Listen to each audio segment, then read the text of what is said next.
اور یہ بھی کہنے لگے کہ یہ قرآن ان دونوں بستیوں یعنی مکے اور طائف میں سے کسی بڑے آدمی پر کیوں نازل نہ کیا گیا؟ کیا یہ لوگ تمہارے پروردگار کی رحمت کو بانٹتے ہیں؟ ہم نے ان میں ان کی معیشت کو دنیا کی زندگی میں تقسیم کر دیا اور ایک کے دوسرے پر درجے بلند کیے تاکہ ایک دوسرے سے خدمت لے،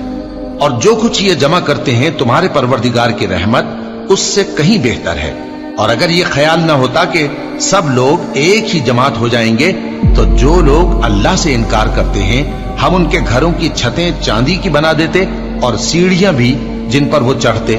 اور ان کے گھروں کے دروازے بھی اور تخت بھی جن پر تکیہ لگاتے ہیں، اور یہ سب چیزیں سونے کی بھی بنا دیتے،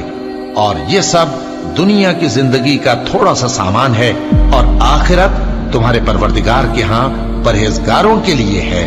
اور جو کوئی رحمان کی یاد سے آنکھیں بند کر لے یعنی تغافل کرے، ہم اس پر ایک شیطان مقرر کر دیتے ہیں تو وہ اس کا ساتھی ہو جاتا ہے،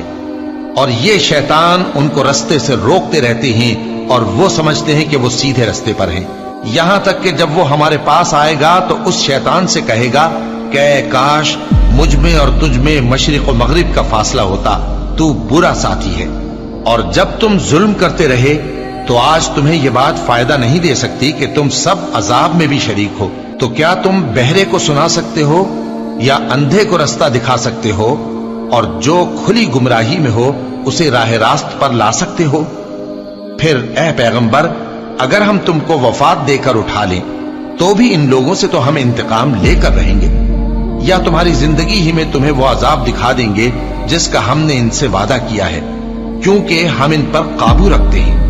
بس تمہاری طرف جو وحی کی گئی ہے اس پر مضبوطی سے جمے رہو، بے شک تم سیدھے رستے پر ہو، اور یہ قرآن تمہارے لیے اور تمہاری قوم کے لیے نصیحت ہے، اور لوگوں تم سے ضرور عنقریب پرسش ہو۔